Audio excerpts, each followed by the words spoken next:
Ang kwento ni Tomby. Ang kwentong ito ay hango sa totoong buhay. Mula ito sa isa nating tagapakinig. Karanasan ito ni Uping. Walang eksaktong taon. Probinsya ng Mindanao. Ilang araw na si Uping sa tahanan ng pinsan.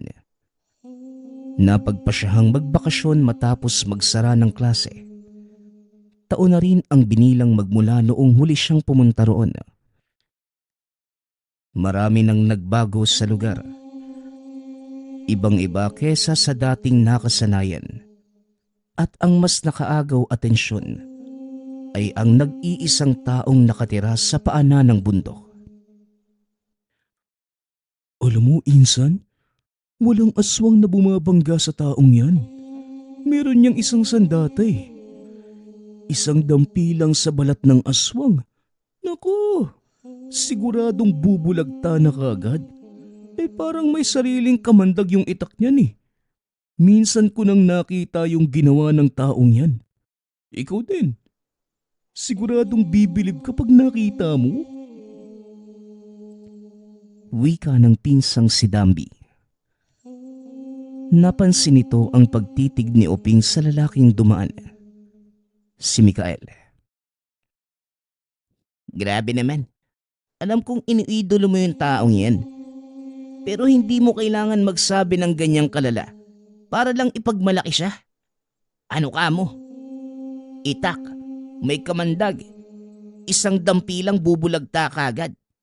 Naihibang ka na yata insan. O baka naman gutom lang yan. Wika ni Uping. Ikaw din kung ayaw mo maniwala, di wag.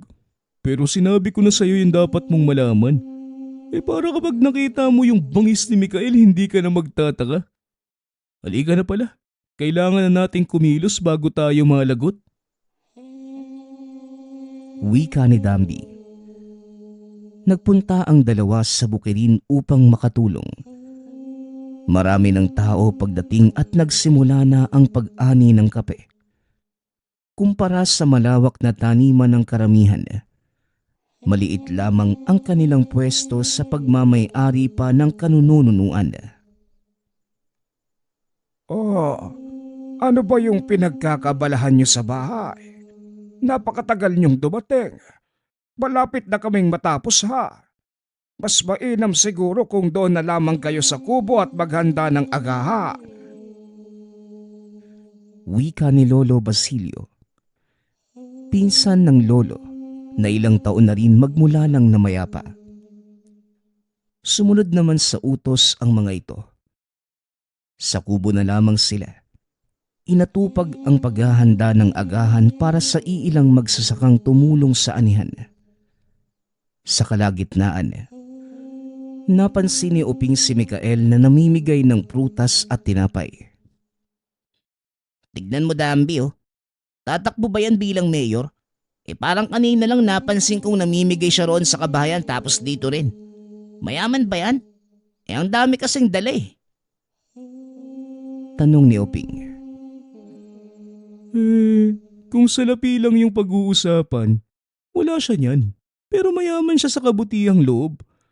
Sa tuwing may maani sa sariling taniman, namimigay siya. Kung ano yung biyayang dumarating sa tahanan niya, ibinabahagi niya sa amin. Napakabait, no? Sana tularan siya ng lahat ng taong taga rito. Tugon ni Dambi.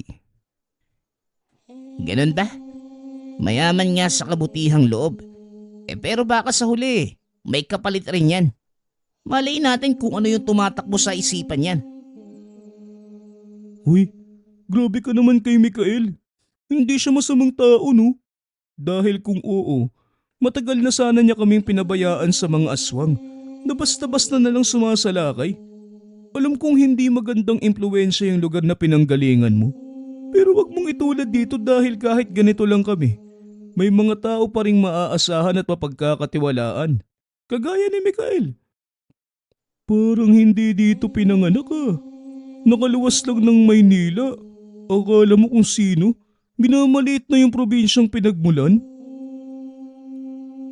Wika ni Dambi. Masamang tumitig kay Oping. Hindi naman sa ganun, insan. Ang sa akin lang nakapagdududa kasi. Pero sige, mabait siya. Sabi mo Buling wika ni Oping. Hindi na ito pinansin pa ng pinsan. Ngunit hindi maiwasang maisip ang sinabi ni Dambi na aswang. Sa naaalala niya, wala namang ganon noong dito pa nakatira. Bata pa lamang mga edad 8. Isinawalang bahala na lamang ito at nagpatuloy sa pagmamasid sa paligid. Maya-maya pa, lumapit si Mikael sa mga matatandang magsasaka. Nagmano, nakipag-usap, at masayang nakipagkwentuhan. Lahat ng kilos nito ay pawang kabutihan. Pati pananalita ay mahinahon. Sa kabilang banda naman, hindi matanggap ni Oping na walang tinatago si Mikael. Nakita na niya ang ganitong asal noong kasama sa tahanan ang pangalawang asawa ng ina. Bait-baitan, banal-banalan, ngunit meron palang masamang binabalak sa kanila. Di ako naniniwala. Kahit gaano pa kabait ang isang tao, meron talaga yung tinatagong kasamaan. Iba ang kutob ko sa taong to. Ewan, parang masama Wika ni Oping sa sarili habang nakatingin sa gawin ni Mikael. Oh, akala ko umuwi na kayong dalawa. Napakatahimik na Dambi, tawagin mo na ang lahat para makakain. Oping, dagdagan mo ng pinggan para makasalo na rin si Mikael. Wika ni Lolo Basilio. Kakatapos lamang nitong makipag-usap sa tauhan ng suking pabrika na nagpoproseso ng kape. Nagsalo-salo ang lahat. Sina Dambi at Oping naman ay lumipat sa lilim ng puno dahil hindi na magkasya sa kubo. Habang kumakain, hindi maalis ni Oping ang tingin kay Mikael. Uy, insan, binabae ka ba? Noong nakaraang araw pa kita napapansing nakatitig kay Mikael. Pareho kayong lalaki baka nakakalimutan mo. Hindi kayo talo. Biro ni Dambi. Loko, di ko lang kasi maiwasang isipin na meron talagang tinatago yung taong yan Ganyan kasi si Uncle Juan. Bait-baitan. Tapos demonyo naman pala. Nag-aalala lang ako para sa mga taong pinakikitaan niya ng kagandahang asal Tugon ni Oping. Insan, hindi dahil pareho sila ng inaasta ng pangalawang asawa ng nanay mo, ganyan din siya. Iba-iba ang ugali ng tao. Merong magkapareho ang kilos, pero malaki ang kaibahan. Nakuha mo ba yung anggulo ko? Palibhasa kasi nilalahat mo Makakita lang ng ganito, ganyang kagad ang iniisip. Ang bilis mong manghusga sa totoo lang. Masama yata yung epekto ng hangin sa'yo doon sa nilipatan nyo Hindi talaga Basta, may masama talaga akong kutob sa taong yan. Wika ni Oping. Pinangangatawanan nito ang salita. Ikaw ang bahala. Basta hindi ako nagkulang sa pagsabi sa'yo. Sa huli, kapag napatunayan kong nagkakamali ka ng hinala kay Mikael, buong araw ka magtatabas ng damo dito sa taniman. Wika ni Dambi. Matapos ang gawaing bukid, nagsiuwian na ang lahat. Kinuha na rin ng suking negosyante ang naani. Dadalhin yon sa pagawaan. Gabi na nang nakarating sa tahanan ang magpinsan. Dumiretso kagad ang dalawa sa higaan para makapagpahinga. Ilang sandali lang ang lumipas. Bumangon si Oping nang mapansin ang kaluskos malapit sa bintana. Pagsilip nito, anino ang bumungad na kagad ding nawala. Kinilabutan siya ngunit binaliwala sa pag-aakalang anino lamang ng kung sinong dumaan. Tuluyang naagaw ang atensyon nang makita si Mikael sa hindi kalayuan. Meron itong hinahanap sa kakawian at may daladalang itak. Eto na. Sinasabi ko na nga ba merong kasamaang itinatago ang lalaking yun Sa galaw pa lang parang may papatay na. Wika ni Uping sa sarili. Bumangon ito. Sinundan si Mikael. Dahan-dahan at maingat para hindi mahuli. Nakarating siya sa paanan ng bundok at naabutan itong may binubugbog na tao. Walang tigil na pinagsusuntok at nang tangka na sanang tatagain, nagsalita ang lalaki. Hindi na ako uulit. Huwag mo akong patayin. Pakiusap. Pag ako, hindi na ako uulit. Hindi na ako babalik at hindi na magpapakita sa'yo. Kaawaan mo lang ako. Ayoko pang mamatay. Pakiusap ng lalaking binubugbog. Ngunit hindi nakinig si Mikael. Patuloy itong binugbog. At sa huli, idinampi ang itak sa leeg ng lalaki. Nanginig ang katawan nito hanggang sa tuluyang nawala ng buhay. Balak pa sanang lumapit ni Uping para marinig ang usapan ngunit hindi na tumuloy. Sa pag-aalala na baka siya naman ang saktan. Nang umalis si Mikael, hila-hila ang katawan. Tumakbo na rin siya palayo. Kinabukasan, parehong nagulat si Dambi at Uping nang makita ang isa pang pinsang babae sa loob ng tahanan. Mahimbing ang tulog nito. Hindi man lamang nila napansin ang pagpasok. Ginising nila at nalamang pinalayas ng kinakasama. Yan! Ang aga kasing kumerengkeng tapos ngayon pinalayas. Hindi ka kasi nakikinig sama ng sama sa kahit sino. Tapos sa huli, didispatsahin lang na parang basura. Wika ni Dambi. Ngayon lang ako nakauwi. Tapos pagtutulungan niyo pa akong dalawa. Grabe naman kayo sa buntis. Tugon ng pinsang babae. Natawagin na lang natin sa pangalang Kami. Ano? Buntis ka? Kami naman. Alam mong marami tayong iniisip dito pa lang sa bahay. Tapos nagpabuntis ka pa? Sino yung tatay niyan? Tanong ni Uping. Huwag niyo nang itanong basta palalakihin ko ang bata kahit walang ama. Nandiyan naman kayo Alam kong di niyo ko pababayaan. Ano pa nga bang magagawa namin? Nandiyan na yan Siguraduhin mo lang talaga na hindi ka makukunan para ligtas yung bata hanggang paglabas ha. Kilala kitang babae ka. Masyadong lakwatsera at galaw ng galaw. Kami, ang bata sa sinapupunan mo ang isipin mo. Kapag ikaw nakita akong gumawa ng kalokohan, ako mismo ang kakalbo sa'yo. Subukan mo lang talaga. Ayun, ang ganda pakinggan ng sinabi mo, Insan. Parang responsableng kuya ka na. Ganyan dapat. Pagpatuloy mo lang yan. Pero kinakabahan ako. Sa lugar kasing to, bihira lang yung buntis na hindi ginagambala ng aswang. Iilan na yung nabiktima rito sa sitio Siguro, sisimulan ko na yung pagpapausok ng suha mamayang hapon. Aswang? Totoo ba yung mga yun? Ilang beses na kitang nadinig na sinabi yan Paano silang nambibiktima ng buntis? Saka anong suha?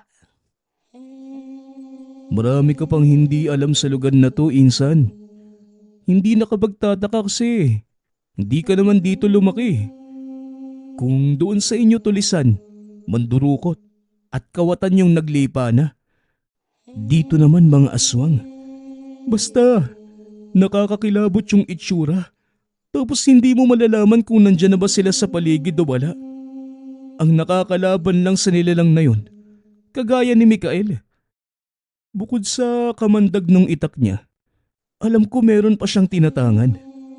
Ewan ko kung ano yun pero parang nagtataglay ng kapangyarihan para mapatay yung mga aswang. Ay nako, Insan. Lumilipad na naman yung isip mo eh. Si Mikael na naman. May kapangyarihan. Ang taong yun. Kulang ka pa yata sa tulog eh. Wika ni Oping. Sa isip niya, muling nanumbalik ang alaala noong nakita niya si Mikael na meron taong binubugbog. Ito ang palagay niyang tinutukoy ni Dambi na may kakayahang mapatay ang nilalang. Ang sabihin mo, may pagkatao yung lalaking yun na mamamatay tao. Hindi lang pambubugbog ang alam. Kaya ring kumitil ng buhay nang hindi nagpapakita ng awa sa biktima. Wala. Anong sinasabi mo? Bakit parang iba yung ibig sabihin niya na? Oping, sinisiraan mo na naman si Mikael. Ang puti ng tao tapos ganyan ka magsalita. Mahiya ka naman, oy. Insan, hindi ako nagsasalita ng ganito kung wala akong basehan. Yung lalaki na yon, nakita ko doon sa bundok. May binubugbog na tao. Hindi lang pisikal na sinaktan. Pinatay niya. Mamamatay tao yung Mikael na sinasabi mo. Baka naman aswang kaya niya ginawa yun. Insan, maraming bagay kang hindi alam lalo na kay Mikael at sa usaping aswang. Kaya pakiusap lang, huwag kang mangusga kagad. Hinay-hinay ka rin sa pananalita mo, lalo na kapag nandito siya. Kailangan natin ng tulong niya. Nino, ni Mikael? Bakit naman? Hihingi na nga lang tayo ng tulong sa taong hindi pa mapagkakatiwalaan. Ayos ka lang ba, Insan? Wika ni Oping. Napabuntong hininga si Dambi. Sinenyasan na lamang si Oping na tama na. Ayaw niyang patulan dahil wala naman itong alam. Pagsapit ng hapon, nanguha ng dahon ng suha si Dambi. Gagamitin ito sa pagpapausok ng buong tahanan. Isa sa paraan para maprotektahan ang sanggol sa sinapupunan ng buntis. Sa pamamagitan nito, maitataboy ang sinumang aswang na maglalakas loob. Oy Dambi, parang sinusundo na tayo ng langit sa sobrang usok. Bawasan mo nga, baka mamaya bigla yang magliyab eh. Matupok pa pati bahay. Sita ni Oping. Naubo ito sa lakas ng usok. Pati si Kami ay napalabas na rin. Salamat sa pag-aalaga na magiging anak ko, Dambi. Pero parang iihawin mo na kami sa loob eh. Hindi ka man lang nagsabi na magpapausok ka na pala. Wika ni Kami. Huwag kayong dalawa. Huwag nga kayong maarte. Mabisang paraan to para maitabo yung aswang na nagbabalak lumapit. Masanay na nga kayo. Tuwing hapon ako magpapausok. Siya nga pala. Inimbitahan ko si Mikael para may bantay tayo. Siya lang yung bukod tanging makakalaban sa aswang eh. Dito siya matutulog mamaya. Inihanda ko na yung higaan niyan sa sala. Ano? Insan, ayos ka lang ba? Ayaw mo talagang makinig sa akin no? Masamang tao nga yung Mikael na yan. Ako mismo yung nakakita sa ginawa niya kagabi. Baka tayo ang isunod niyan. Teka nga lang Insan, bakit parang ang laki ng tiwala mo sa sarili mo? Ilang araw ka pa lang dito magmula nang bumalik pero kung makapuna ka sa isang tao, umaasta kang kilalang kilala mo na. Uping, halos 2 dekada na kaming magkasama niyang si Mikael. Mga taga rito nagtitiwala sa kanya. Kahit yung yumao nating lolo at lola.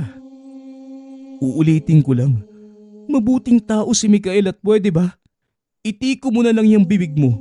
kung walang magandang sasabihin? Husga ka ng husga sa tao hindi mo pa namang kilala.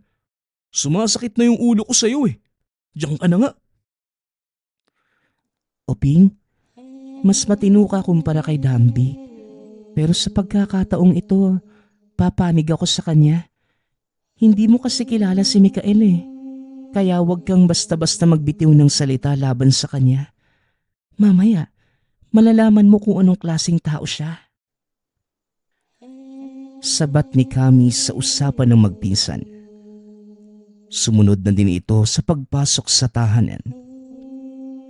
Naiwan si Oping sa labas. Napakamot na lamang sa ulo habang pilit iniintindi ang dalawa. Para sa kanya, mas matimbang ang sariling paniniwala. Ilang sandali ang lumipas dumating si Mikael. Sina Dambi at Kami ang sumalubong. Dahil walang balak si Oping na makipag-usap dito. Inasikaso nila ang tulugan at nakipagkwentuhan si Dambi pagkatapos. Mabuti naman pumayag ka sa pakiusap ko, Mikael. Pasensya ka na. Wala kaming ibang malapitan kundi ikaw lang. Matanda na rin kasi si Lolo Basilio Tapos may inaalagaan pang asawa sa bahay. Isa pa, wala namang ibang may lakas ng loob na humarap sa aswang kundi ikaw lang. Ikaw lang yung merong sandata na kayang pumatay sa mga yun. Papuri ni Dambi. Maraming salamat. Ginagawa ko lang naman yung tungkulin ko Isa akong manunugis kaya isang karangalan na makatulong sa mga tao. Si Kami, kailan ba dumating? Tanong ni Mikael. Kagabi siguro. Ewan, hindi namin namalaya na pumasok ng bahay yung babaeng yan Ang tigas kasi ng ulo. Sabing wag nang sumama sa lalaki. Hindi nakinig tapos ito uuwi. Nagpabuntis pa. Kaya pala may napagawi kagabi. Dito mismo sa bahay niyo lumapit. Mabuti nadaanan ko galing sa pagkuha ng pinahasang ita kay Mang Raul Hindi yun nagtagumpay kasi nasita ko kagad Sa kabilang banda naman, napakunot ang noo ni Oping habang nakikinig. Ay naku, yan pala yung ibig sabihin ni Oping kanina. Nagpupumilit siya na isa ka raw masamang tao. Pasensya ka na. Bagong balik lang siya mula sa mahabang panahon na pagkawala Ako na ang humihingi ng dispensa kung sakaling may marinig ka sa kanya na hindi mo magustuhan. Hayaan mo na, Dambi. Wala naman akong pakialam kung ano man ang sabihin ng iba Ang importante sa akin, nagagawa ko ng maayos ang alam kong tama. Wika ni Mikael. Napabuntong hininga si Oping sa nadinig na usapan. Kahit na ganon hindi nagbago ang tingin niya kay Mikael. Sa sumunod na mga sandali, tulog na ang lahat maliban kay Oping na kanina pa malikot sa higaan. Hindi matahimik ang isipan dahil kasama sa iisang bubong ang taong pinagdududahan. Bumangon ito at tinignan si Mikael sa tinutulugan. Ngunit nang makitang wala ito roon, hinanap niya ito sa labas ng tahanan. Aba, wala pang isang minuto kung lumabas pero may naghahanap kaagad May sigarilyo ka ba dyan, pare? Wika ni Mikael. Nakaupo ito sa gilid ng hagdan. Natigilan si Oping nang marinig siya. Gusto ko lang masigurado na wala kang masamang gagawin sa pamilya ko. Tugon ni Oping. Sa paraan ng tingin mo sa akin parang kinasusuklaman mo ko Bata, hindi ko ikakagalit kung yan ang palagay mo. Hindi naman tayo magkakilala kaya lang maiksi ang pasensya ko sa ganyang tinginan bakit? Susuntukin mo ko? Sabi ni Dambi, malakas ka raw Totoo ba? Pakitaan mo nga ako. Tanong ni Oping nang makitang nagkuyom ito ng kamao. Natawa si Mikael sa sinabi niya. Lumapit ng kaunti sabay sabing, "Alam mo bata, hindi ko sasayangin ang sariling lakas ko para sa taong tulad mo. Isa pa, wala naman akong dapat patunayan sa'yo eh." Wika ni Mikael. Kinabahan naman si Oping nang makita itong dumampot ng itak. Anong gagawin mo? O di ba? Masama ka talaga eh. Pakitang tao ka lang. Wika ni Oping. Natatarantang bumalik sa loob ngunit laking gulat nang hindi sumunod si Mikael. Pagsilip niya naglakad ito papunta sa likod ng bahay. Ilang sandali pa madidinig ang kakilakilabot na hiyaw. Oping, gisingin mo si Kami. Siguraduhin mong ligtas siya. Nasaan si Mikael? Nasa labas? Dito ka lang sa loob ha. Pupuntahan ko siya. Wika ni Dambi ng magising. Naguguluhan si Oping sa ikinikilos ng pinsan. Ngunit minabuti niyang sundin ang sinabi nito. Ginising si Kami, sinamahan sa kwarto. Binuksan ng kaunti ang bintana para makita ang nangyayari sa labas. Mula roon, bumungad si Mikael na hinuhuli ang nawawalang aswang. Iniinda nito ang sugatang braso.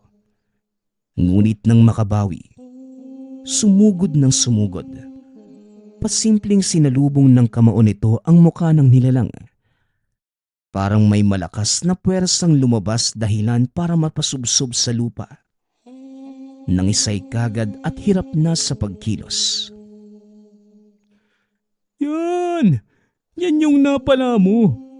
Naglakas loob ka kasing pumunta rito eh. Meron kaming Mikael. Malakas kaya yan. Lasapin mo yung kamandag niya. Sunod-sunod pang suntok ang pinakawala ni Mikael. Hindi na rin mamukaan ang nilalang dahil sa pagkawasak ng muka't bungo. Saka lamang tinigilan ng makaramdam ng pagod. Mikael, pwede na yan. Patay na eh. Ayos ka lang ba? Ayos lang ba yung kamay mo? Kung gusto mong ipagamot, sabihin mo lang ako ha. Wika ni Dambi. Ayos lang ako, Dambi. Dugo to ng hayop na yan eh. Hindi sa akin. Siya nga pala. Meron kang posporo dyan. Pairam nga sana. Susunugin ko lang yung bangkay ng animal na to. Pinahiram naman ito ni Dambi. Sasama rin sana sa pagligpit ng katawan. Ngunit hindi pumayag si Mikael. Sinigurado pa nitong wala ng ibang nilalang sa paligid bago umalis. Sa kabilang banda, hindi nakapagsalita si Oping. Dahan-dahang napagtanto ang nangyayari at nahihiya sa sinabi tungkol kay Mikael. O ano, natahimik ka na. Binali yung paniniwala mo sa nakita mo ngayon ano? Sabi naman kasi sa'yo, iba si Mikael sa mga taong nakasalamuha mo dati. Mabuting tao siya pare, hindi masama. Wika ni Dambi pagpasok ng tahanan. Huwag mo nang simulan, Dambi. Nagkamali na nga yung tao, ang lakas mo pang mang-asar. Pero tama nga naman, Oping. Huwag kang basta manghusga sa isang tao base lamang sa kung ano ang nakikita mo. Hay nako, bahala na nga kayo dyan. Matutulog na ako ulit. Nakakaantok eh. Pakisabi kay Mikael, salamat sa pagliligtas sa akin ngayong gabi ha. Wika ni Kami. Matapos ang tagpong yun, dito lamang unti-unting naiintindihan ni Oping ang lahat. Tama nga ang mga pinsan. Mabuting tao nga si Mikael at hindi ito katulad ng ama-amahan. Ilang oras pa ang lumipas Nakabalik na si Mikael. Sinalubong ito ni Dambi at inasikaso sa pamamagitan ng pag-alok ng masusuot. Nangangamoy ang damit nito buhat sa pagkapit ng amoy ng pinuksang aswang. Lumapit si Oping para sana humingi ng dispensa. Ngunit nagmamadalang lumabas si Mikael matapos mapansin ang presensya ng nilalang sa paligid. Dambi, puntahan mo si Kami. Magbitbit ka na rin ng kahit anong patalim. May naaamoy ako rito sa labas. Mukhang meron pa tayong nakaligtaan. Utos ni Mikael. Mas lalong nadagdagan ng nararamdamang kahihiyan ni Oping sa ikinilos nito. Malinaw pa sa sikat ng araw ang pagkatao ng lalaking hindi pinagkatiwalaan. Insan, mamaya ka na magsisi sa lahat ng sinabi mo. Kailangan ko kasi ng tulong mo rito eh. Tumayo ka dyan. Bitbitin mo tong itak. Panakot lang sa aswang baka kasi makapasok bigla eh. Hindi natin alam yung takbo ng pangyayari. Wika ni Dambi. Sumunod naman si Oping. Ilang sandali ang lumipas, pumasok ng tahanan si Mikael. Wala itong nahuling aswang dahil mabilis na umalis bago pa naabutan. Sa katunayan, hindi naman niya nakita. Napansin na lang ang pagkawala ng samyo sa hangin. Kinabukasan nagpaalam si Mikael. Meron itong mahalagang gagawin sa personal na buhay. Nilagyan na lamang ng mga samut-saring pangontra ang tahanan upang maging ligtas ang pagbubuntis ni Kami habang wala ito bilang bantay. Hindi kampante si Dambi ngunit wala ring magagawa sa pasya nito. Sila na lamang magpipinsan ang nagtulong-tulong sa pagbabantay. Sa kabilang banda naman, naliwanagan na si Oping sa lahat ng pangaral ni Dambi na hindi dahil may nakasama siyang taong kagaya ng inaasal ni Mikael na purong kabutihan lamang ang pinapakita. Pagpapanggap lamang ito. Natutunan din na saka lamang ibubukha ang bibig kung sigurado na sa sasabihin. Sa puntong yon, labis ang kanyang pagsisisi. Hindi man personal na nadinig ng tao ang sinabing panghuhusga. Isa pa rin itong kasalanan. O ano, natuto ka na ba sa mga nangyari? Nilalahat mo kasi. Hindi lahat ng tao sa mundo kagaya ng amain mong tarantado at puro pakitang tao. Oping, marami rin ang mabubuti. Wika ni Dambi. Napailing na lamang si Oping sa mga nagawa. Isa pa sa napansin niya kay Mikael. Puno ng kabutihan ang pagkatao nito. Puno rin ng bangis kung aswang na ang kaharap. Hinding-hindi niya malilimutan nang minsang masilayan ang kamandag ng itak ni Mikael. Ang susunod nating kwento ay mula sa isa nating tagapakinig. Karanasan ito ni Hiro. Walang eksaktong taon. Probinsya ng Iloilo. Si Hiro ay pangalawa sa kanilang magkakapatid. Bata pa lamang, nakakaranas na ito ng mga kakaibang pangyayari na hindi lingid sa kaalaman ng mga tao sa kanilang baryo.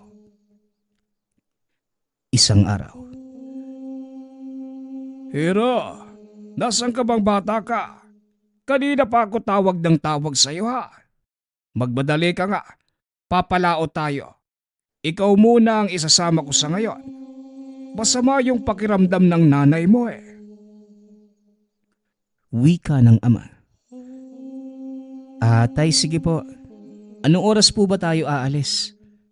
Tay, magbabaon po ba tayo ng panghapunan? Siya nga po pala.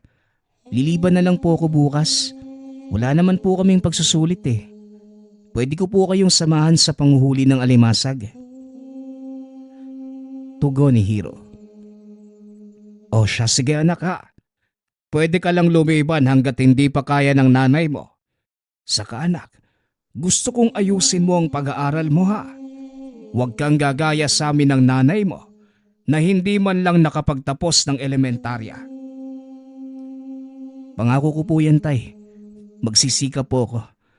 Sa ngayon po, gusto ko lang pong maalalayan kayo ni Nanay. O sige na, lagyan mo din ng tubig yung maliit na galon ha. Para may maiinom tayo mamaya sa pagpalao. Bitbitin mo na din yung kalderong pagsasaingan natin at doon na tayo magluluto. Opo, Tay. Nahihanda ko na po. Pag-uusap ng mag-ama. 7:00 ng gabi. Gamit ang maliit na gaserang gawa sa bote ng tanduay na alternatibong ilaw sa madilim na ilog. Inayos ng ama ni Hiro ang mga lambat. Tahimik ang kapaligiran. Tanging huni lamang ng kuliglig at mga ibon sa ilog ang madidinig. Nang biglang napabalikwas si Hiro. Tay, may tiktik. Huwag kang maingay. Oo, nadidinig ko. Nasa malapit lang yan. Ayusin mo ang sagwan doon sa dulo ng bangka. Lilipat tayo ng pwesto. Tay, hindi naman tayo kakainin yan, di ba? Kilala ko yan anak. Hindi niya tayo kakainin. Takot niya lang. Wika ng ama sabay taas ng itak. May dala akong maraming asin, Tay. Naku, subukan niya lang lumupag sa bangka natin. Ay sus, hayaan na natin yan anak. Kagaya din natin yan. Naghahanap ng ikabubuhay. Pero wag naman sana tayo. Sa iba na lang. Parinig ng tatay ni Hiro. Alam niyang naririnig sila nito. Bigla na lang may kung anong bumangga sa bangka. Nagbitaw na mabigat na salita ang tatay ni Hiro. Nang muntik itong masubsob. Yawa. Hoy, magpakita ka ng malaman mo yung hinahanap mo ha. Naghahanap buhay din kami. Yawa ka. Doon ka na sa kabilang ibayo maghanap ng makakain mo. Baka hindi ako makapagtimpe. Baitak pa kita. Sigaw ng ama. Itinaas nito ang itak at akmang hahambalusin ang nilalang. Ngunit bigla na lamang itong lumundag at lumipad palayo sa kinaroroonan nila. Ay, mabuti na lang umalis na. Naku, kung hindi, isasaboy ko na sana yung asin eh. Sino kaya yun, Tay? Ang pangit. Tapos parang namumukaan ko siya. Kung sino mang nasa isip mo anak, siya nga yun. Ang ninang teteng mo. Hindi na talaga yan nadala eh. Muntikan ko na yung mapatay dati. Hindi ko alam bakit siya nakasunod sa atin. Kaya pala kanina, Tay. Bumili ako ng gaas na ilalagay sa gasera natin. Biglang nagtanong kung saan tayo pupunta. Lingid sa kalaman ng mga kabaryo nila na si Ninang Teteng ay isang tiktik. Hindi ito ang unang beses na nakaengkwentro ng mag-ama ang aswang. Bata pa lamang si Hiro. Sinubukan na ng tiktik na yon na makuha ang bata. Ngunit sa kasamaang palad, hindi siya nagtagumpay. Nagmungkahi ang manggagamot sa pamilya ni Hiro. Gawing ninang ng bata ang aswang. Nang sa ganon ay hindi niya pagtangkaang muli ang buhay ng bata. Tay, sasabihin ba natin kay nanay yung nangyari? Ay nako, wag na anak. Mag-aalala lang ang nanay mo. Alam mo naman yon, baka sugurin na naman yung ninang mo. Hayaan na lang muna natin. Sinasamahan lang tayo siguro ng ninang mo. Yun lang yon. Maraming nakuhang alimasag at hipon ang mag-ama. Nang mga panahong ito, wala pa masyadong pumapalaot sa lugar. Kaya palaging marami ang nahuhuli sa ilog. Pagkarating sa tahanan, inutusan ng ina si Hiro na bumili sa tindahan ng tinapay. Pang-almusal nilang mag-ama. Anak, bumili ka muna doon ng tinapay. Samahan mo na din ng kape para sa tatay mo. Doon ka na bumili kina ninang mo ha. Bagong gawa yung mga tinapay nila. Bumili ka ng mainit na pandesal. Sige, Unay. Wika ni Hiro. Habang naglalakad, nag-iisip na ito ng mga sasabihin pag nakaharap niya ang ninang. Oh, ikaw pala yan. Kakarating nyo lang. Parang madami kayong nahuli ngayon ah. Tama lang po, Ninong. May nanggambala kasi sa amin kanina habang nagbababa kami ng lambat ni tatay. Tugon ni Hiro. Ah, ganun ba? Bakit naman? Ano ba ang nanggambala sa inyo? Wala ho, Ninong. Malakas kasi yung hangin kagabi. Tapos medyo masama po yung panahon. Kaya hindi kami nakausad kagabi ng maayos. Ah, ganun ba? O ano pala yung bibilhin mo? Pandesal po at kape. Ninong, nasan po pala si Ninang? Hindi yata siya nagbabantay ngayon Ayon. Masama ang pakiramdam at ayaw lumabas ng kwarto. Ay, ewan ko ba dyan sa ninang mo? Masama daw yung pakiramdam. Natatawang wika ng ninong. Pabulong na sinabi na baka buntis. Sa halos 4 na taong pagsasama, hindi pa rin sila binibiyayaan ng anak. Lingid sa kalaman ng ninong na ang asawa ay aswang. Ninong, pabili po ako ng pandesal. Abay oo naman. Kumuha ka ng supot dyan. Ikaw na ang bahalang maglagay. Saka Hiro, nagluto ko ng pansit kanina. Balutan na kita ha. Masarap to sa pandesal. Kamusta mo na din ako sa nanay at tatay mo? Sige po, Nong. Mauna na po ako ha. Wika ni Hiro. Habang pauwi, naiisip ng binata kung hindi ba talaga alam ng ninong ang totoong katauhan ng asawa at kung nayanggaw kaya ito. Masaya si Hiro na inaabot ang pagkaing dala sa mga magulang.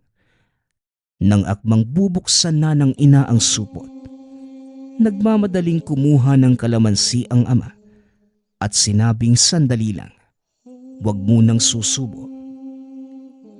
Pinigaan niya ito ng kalamansi.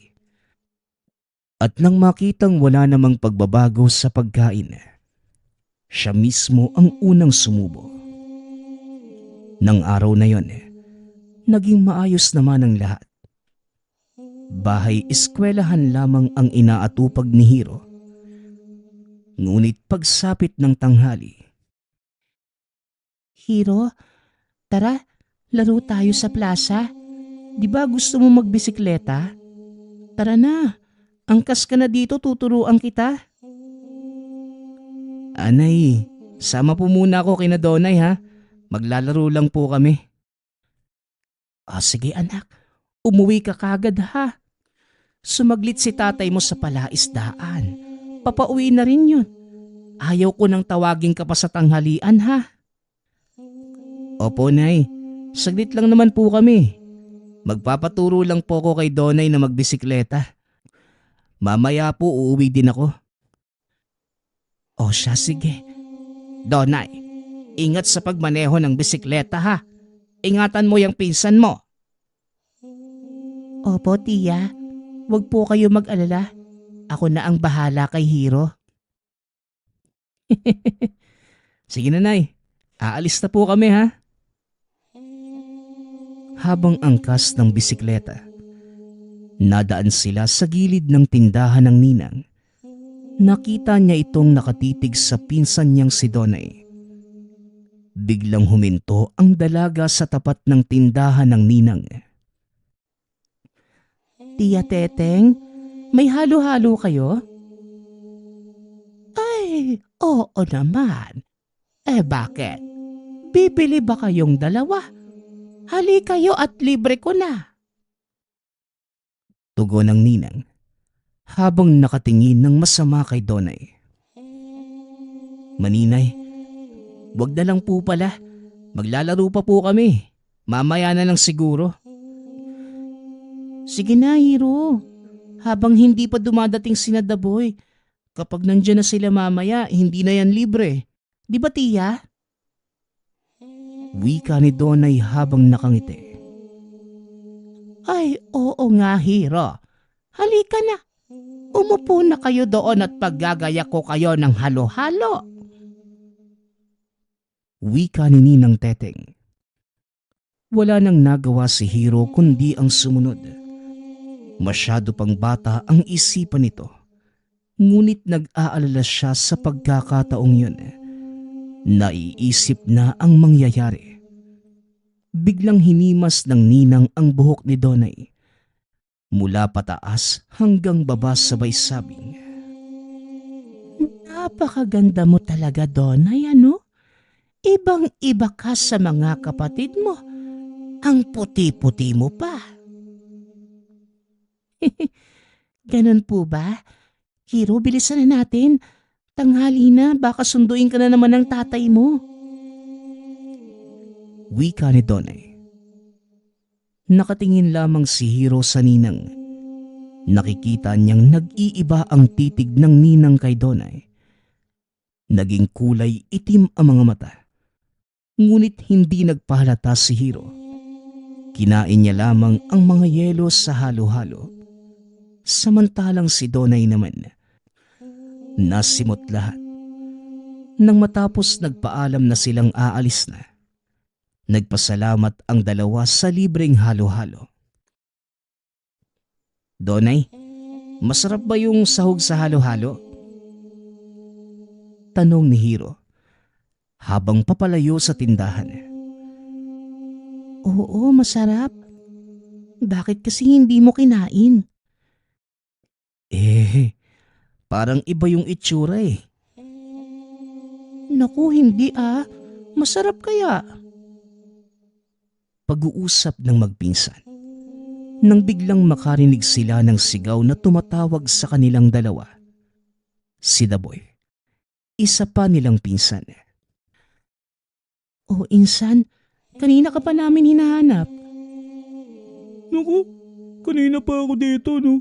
Kayo nga yung hindi ko makita eh. O ano, tara? Mag-basketball na lang tayo. Uy, sali niyo ako ha. Wag na, hindi ka naman marunong eh. Uy, marunong ako.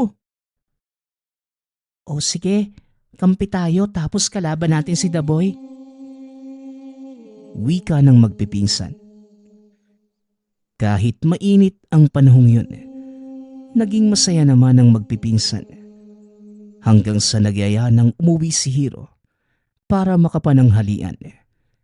Hinatid pa rin siya ng mga pinsan sa kanilang tahanan. Hiro, sa susunod sana mas maganda kung agahan natin.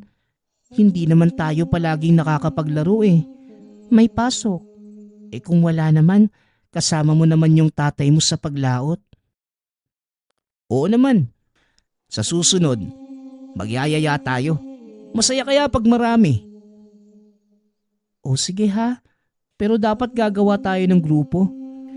Mahirap, dapat marami tayong maliliit na bola. O sige, gagawa tayo. Sige na, papasok na ako ha. Hoy Daboy, diretso na ng uwi ha. Baka mamaya saan pa kayong dalawa susuot. Ang init pa naman. Oo, uuwi na kami. Gutom na din kasi ako eh. O siya, Hiro, aalis na kami ha. Pumasok na ng tahanan ang binata. Ngunit ito na pala ang huling pagkakataong makakalaro niya si Donay.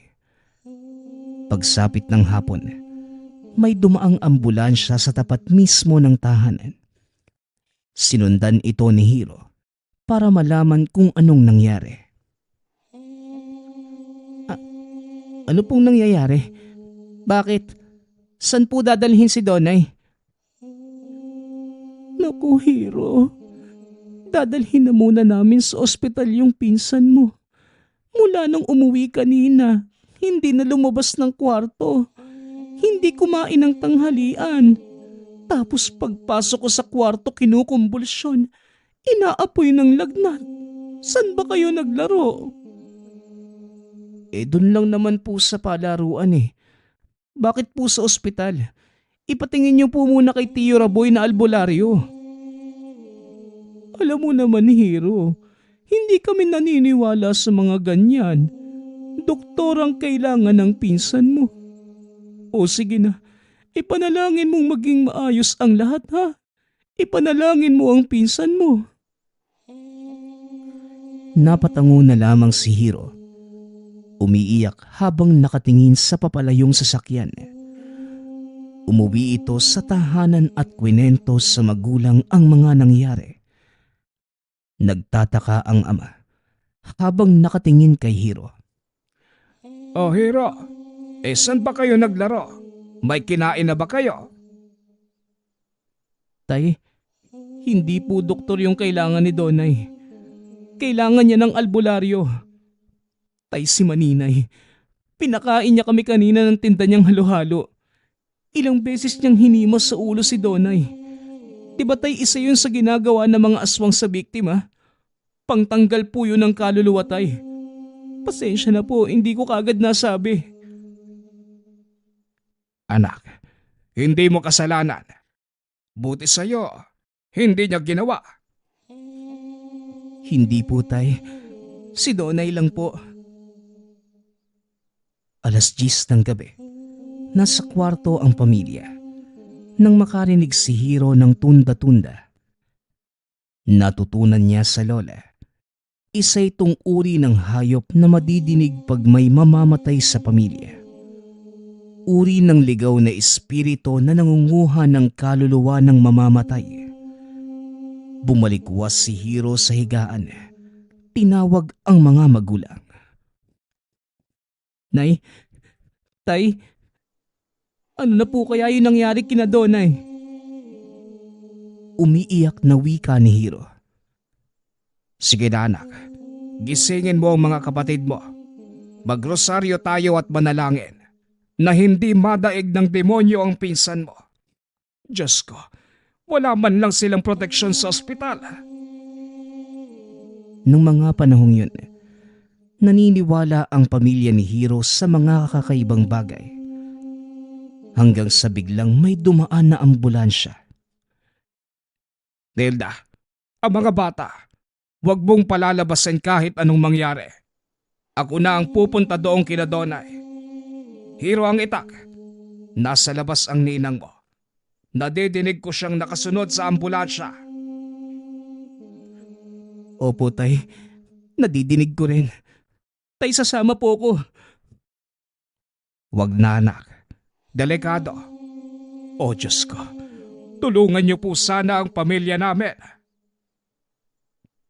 Lingid sa kalaman ng lahat. May kaalaman sa kanan ang tatay ni Hiro. Bago lumabas ng tahanan, nagkarga ito ng pangtigalpo, pangproteksyon sa pamilya. Lalo kay Hiro na umiiyak sa gilid, habang pinapakinggan ang tunda-tunda. Tay, si Donay po. Kunin mo ang tabak ko sa gilid ng higaan namin ni nanay mo. Sige na, kung hindi ka natatakot samahan mo ko. Pupuntahan natin ang bahay ng pinsan mo. Wika ng ama. Hindi naman kalayuan ang bahay ng pinsan. Lumakad na ang dalawa. At habang naglalakad, nag-uusal ang ama habang si Hiro naman nakikiramdam sa paligid. Tay, Ang sama na talaga ng pakiramdam ko. Sigurado akong si Ninang ang may kagagawa nun. Hindi tayo nakakasigurado, anak. Manalangin ka lang ng taimtim. Malapit na tayo. Tay, nadidinig mo rin ba? Oo, anak. Nandito siya. Inilabas na ng ama ang itak. Nang makalapit sa tahanan ni Donay, doon na narinig ni Hiro ang iyakan sa loob. Akmang papasok na sana sila sa bakuran nang may biglang tumakbo sa likuran nila. Hiro, huwag kang lilingong kahit anong mangyari. Dumiretso ka na sa pinto ng tiyahin mo. Sige na, bilisan mo. Mauna ka na, anak, at ako na ang bahala. Ako na ang haharap sa mga demonyong to. Tatay, mag-iingat po kayo. Marami po sila. Nang mga oras na yon, mataas ang tensyon ng paligid. Hindi lamang pala ang tiktik ang kukuha sa pinsan ni Hiro, maging ang mga elementong nakalabas sa kung saan nag-aagawan makuha lamang ang kaluluwa. Si Donay po. Wika ni Hiro. Umiiyak bitbit ang rosaryo at habak na bigay ng ama. Hiro, wala na ang pinsan mo. Wala namang makitang sakit ang mga doktor kanina. Pinapunta kami sa kabilang ospital. Hindi na kaya ng mga doktor ang lagay ni Donay. Noong palipat na kami, biglang hindi na huminga ang pinsan mo. Tugon ng tiyahin. Bigla itong napahagulgol. Diyos ko, Donay. Natutulog ka lang, di ba? Huwag mo naman kaming iwan. Huwag naman ganito. Wika ni Hiro. Niyakap naman siya ng tiyahin. Hiro, nasaan ang tatay mo? Nasa labas po. Marami po kaming nakita ng mga elemento sa labas ng bahay. Ang sabi ni tatay, bantayan po nating mabuti si Donay. Marami pong kukuha sa kaluluwa niya at nasa labas po silang lahat. Biglang yumanig ang buong tahanan. May kung anong nilalang na biglang bumangga roon. Nagsigawan ang mga tao sa loob sa sobrang takot. Lumuhod sila at nanalangin ng taimtim. Samantalang ang ama naman ni Donay, bitbit ang itak at tutulong sa tatay ni Hiro. Dong, huwag ka nang lumabas. Bantayan mo ang anak mo. Kukunin nila yan, Dong. Sigaw ng tatay ni Hiro. Dong, paano ka? Kaya ko na to. Ang mga bata sa loob. Pumasok ang ama ni Donay. Biglang sumigaw sa labas ang ama ni Hiro. Baga ehotip, hindi nyo makukuha ang bata kung hindi kayo dadaan sa itak ko. Hoy, ikaw na bruhang tek-tek. Hintayin mong mag-umaga nang maitakitang hayop ka. Wala kang yawa. Biglang tumawa ang tiktik. Sabay lapit sa ama ni Hiro. Hinawakan nito ang kamay at binalibag sa sagingan. Nagtataka ang ama ni Donay. Wala siyang nakikita ngunit tumitilapon ang tatay ni Hiro. Ay, Dong, ayos ka lang ba? Saan ba ang kalaban? Sino? Wika nito. Sabay hambalo sa hangin ng itak. Napasigaw ang ama ni Hiro. Hawak ang dalawang itak. Pinagkiskis ng tatay ni Donay ang mga ito. Nasira nun ang pandinig ng aswang. At habang kinikiskis ng tatay ni Donay ang dalawang itak, bumangon naman ang ama ni Hiro. Tumakbo sa kinaroroonan nito. Gusto mo ba silang makita? Nang walang ano-ano hinilamos nito ang kamay na may laway sa mata ng tatay ni Donay. Ay, Dong, ano? Naudlot ang sasabihin nito at nanlaki ang mga mata sa nakita. Samut-saring elemento ang nakapalibot sa kanila. Sa sobrang takot, naihina lamang ito sa kinatatayuan niya. Hindi alam kung ano ang gagawin. Napasalampak na lamang sa upuan habang nakatingin sa tatay ni Hiro na ng mga oras na yon ay nag-uusal na ng mga pangproteksyon sa loob ng tahanan. Oy, Dong, bumangon ka dyan.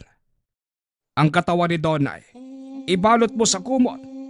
Ilalabas natin sa bintana.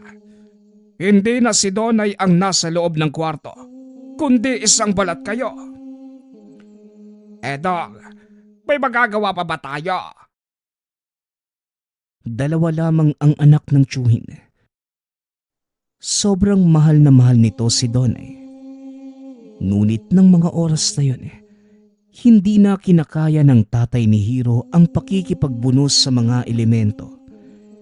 Nais niya sanang mailigtas si Donay. Ngunit sa kasamaang palad ay huli na ang lahat. Pumasok ang tatay ni Donay sa silid. Binalot ang bangkay ni Donay ng kumot. Sabay tawag sa tatay ni Hiro. Dong, tulong. Hindi ko na mabuhat ang anak ko. Sobrang bigat niya. Sandali. Tawagin mo ang asawa mo at lalabas ako. Sa hudyat ko, buksan mo ang bintana at sabay niyong buhatin ang bata. Ipasa niyo sa akin palabas. Anong mangyayari? Paano ang anak ko? Sa ngayon, titignan ko kung may magagawa pa tayo. Sige na, bilisan niyo! Tinawag ng tatay ni Donay ang asawa. Sinunod ang utos ng tatay ni Hiro. Habang umiikot sa labas ng bahay, bitbit ang itak. Sa labas ng tahanan, madidinig ang iba't ibang pag-angil. Ngunit hindi nagpatinag ang tatay ni Hiro, ni hindi man lamang makikitaan ng takot, at buong tapang nitong sinugod ang mga nilalang na naghihintay ng tamang oras para makuha ang kaluluwa. Dong, bilisan mo na! Buksan mo ang bintana at akin na ang bata! Biglang may kung anong puwersa muling bumangga sa tahanan.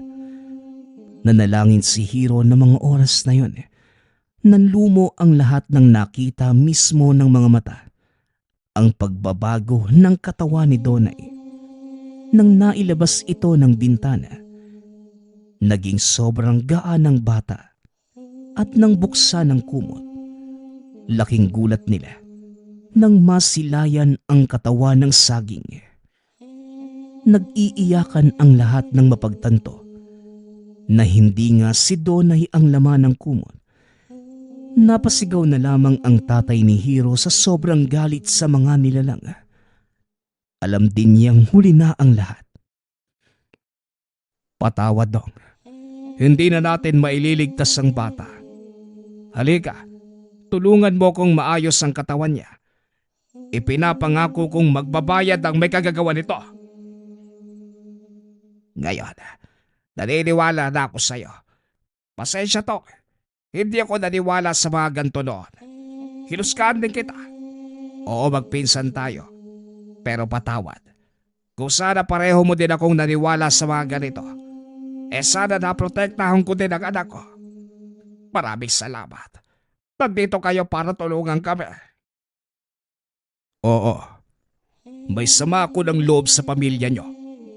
Pero sa kabila noon, naiintindihan ko na hindi kayo kagaya ko, na nakikita ang ibang elemento. Hindi ko din kayo masisisi. Sa pagkakataong ito, sana magsilbing aral sa atin ang nangyari. Hindi lang tayo ang nabubuhay sa mundo. May mga nilalang na nakapalibot sa atin, kasama natin. Pero madalas hindi natin nakikita.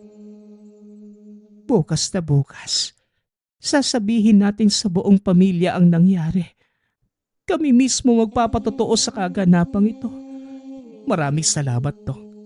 Kahit may mga hindi tayo pagkakaunawaan, hindi mo kami natiis nandito ka para tulungan kami. Hindi na natulog ang buong mag-anak. Maaga pa lamang sinabi ng tatay ni Donay sa buong angkan sa Karatig Baryo ang nangyari.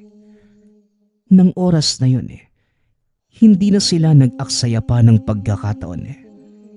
Kilala nila ang salarin. Nagplano ang buong pamilya na magtawag ng batikang albularyo upang mapanagot ang tiktik sa nangyari. Ngunit sa kasamaang palad, noong siguro nila ang bahay nito, wala na ang ninang ni Hiro. Maging ang asawa nito. Nakapanlulumo at hindi nila alam kung saan ito pumunta. Nagbitaw na lamang na mabigat na salita ang ama ni Hiro sa sobrang galit sa ninang. Hanggang sa kasalukuyan, hindi na bumalik ang ninang ni Hiro. Madalas pa rin nilang naaalala ng minsan na mabiktima ang pinsan ng ninang na tiktik. Nagpapasalamat nga pala ako sa lahat ng sumusuporta sa ating channel. Nawa ay patuloy niyong suportahan at pakinggan ang ating mga kwento. Hanggang sa muling pakikinig. Paalam.